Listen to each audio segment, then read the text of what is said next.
Welcome back to Changfied YouTube channel, your trusted source for latest update across South Sudan and beyond. Today we bring you major development coming out of South Sudan, where politics, security, and economic hardship continue to dominate the national conversation. In today's report, we look at three important stories. First, fresh questions are being raised over whether the African Union truly support the legal case against first Vice President Dr. Riek Machar. Second, we'll talk about a deadly cattle raid in Warrap state that has left several people dead and others seriously injured. And third, we'll talk about civil servants in Jonglei state are threatening to go on strike over salary arrears that have remained unpaid for more than a year. Before we proceed, if you are new to Changfied YouTube channel, I would like you to help the channel by subscribing, turn on the notification bell so whenever we upload a new video, you can be notified. Let's begin our report with, did the African Union support Machar trial or not? Today, the first major story comes from Juba. A serious dispute has emerged over a claim made by the office of President Salva Kiir Mayardit regarding the African Union position on the ongoing legal case involving suspended first by President Dr. Riek Machar.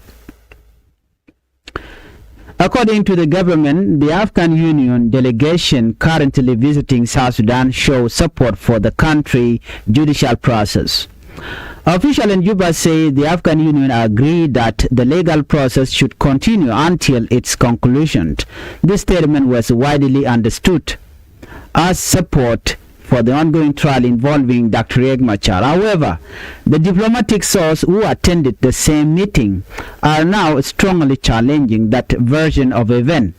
According to this diplomat, the meeting did not focus on supporting the trial of first Vice President Dr. Machar. Instead, they say the main discussion was about reducing tension, restoring dialogue, and reviving the peace agreement that was signed in 2018.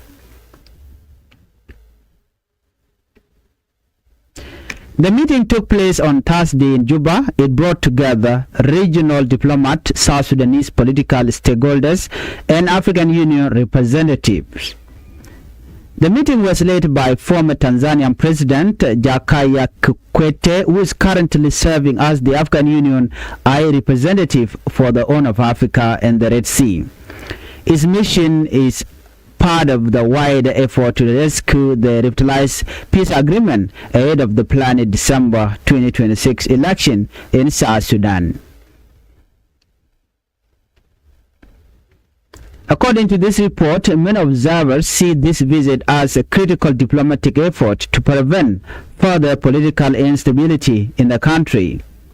Now, this is where the story becomes more serious.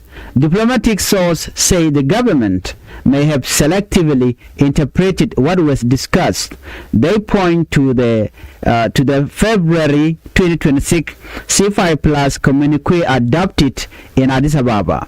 The document reportedly called for the unconditional release of political detainees, including Dr. Riek Machar. According to diplomat, the priority is not persecution but political inclusion.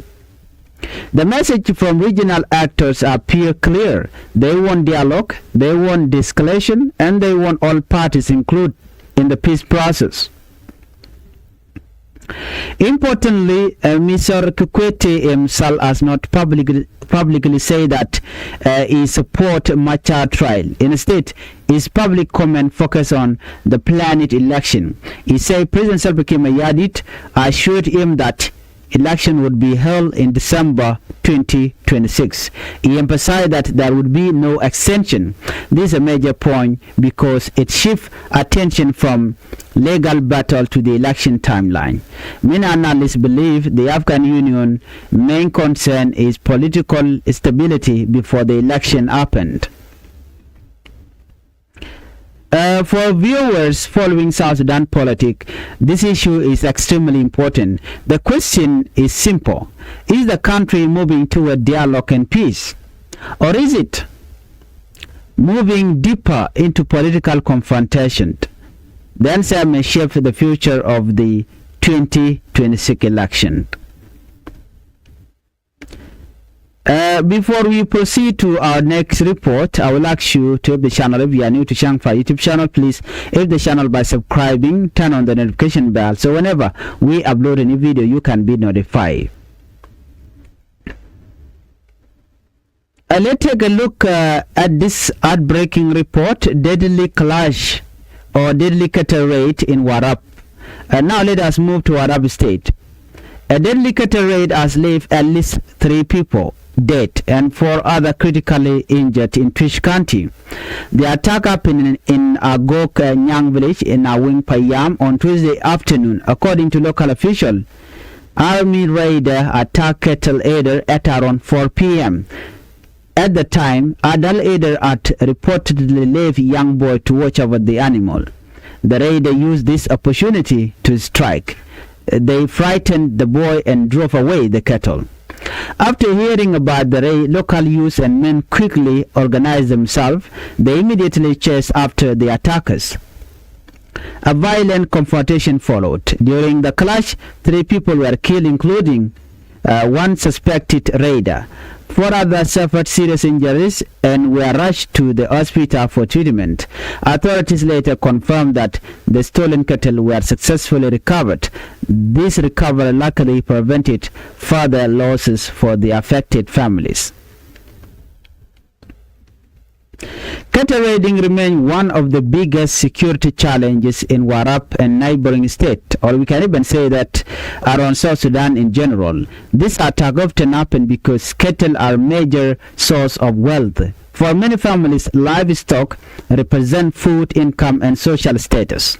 This makes cattle raid highly sensitive and dangerous. Sadly, many of these incidents lead to revenge attack. That cycle of retaliation continues to fuel violence within South Sudan. The impact is devastating. Families lose their wealth, young men are killed, children grow up in fear, and communities remain trapped in repeated violence. This is why many local leaders continue to call for stronger security measures. Let's move on to Jonglei. Workers threaten strike. Workers in Jonglei state are threatening to launch a full strike if the government does not pay the salary arrear. According to the worker union, salaries have not been paid for more than 1 year. Some workers say they have not received payment since April 2023. This has created severe hardship for families across the state. Teachers, nurses, office workers, and civil servants are all affected. The Jonglei State Workers Trade Union has now given the government under Dr. Guy Cook 1 week. If payment is not made, workers say they will stay home. This means government office, school, and public services may be disrupted. Union leaders say workers no longer survive under this condition. Many families are struggling to buy food. Others cannot pay school fees. Some are unable to meet basic daily needs. Government officials say the payroll system is facing a major problem. They claim some names may be duplicated across ministries. This means some individuals may be receiving multiple salaries while union workers remain unpaid. Officials now said a headcount exercise will be conducted. The aim is to identify real employees and remove ghost names. This could help free up money for salary payment. But many observers say the issue goes beyond payroll. South Sudan economy continued to face major pressure. Oil revenue, which are the main source of income, have been affected by global challenges and internal instability. As a result, many public workers across the country continue to suffer. Well, these are the three stories that show the difficult situation South Sudan continues to face: political uncertainty, security, violence, economic hardship. As the country moves closer to 2026 elections, many citizens are hoping for peace, stability, and real solution. Will political leaders choose dialogue? Will community be protected from violence? Will workers find and receive their salaries? These are the questions many South Sudanese are asking today. If you are new to Changfied YouTube channel, I would like you please to help the channel by subscribing, turn on the notification bell, so whenever we upload a new video, you can be notified. Let's meet on the next report. Bye-bye.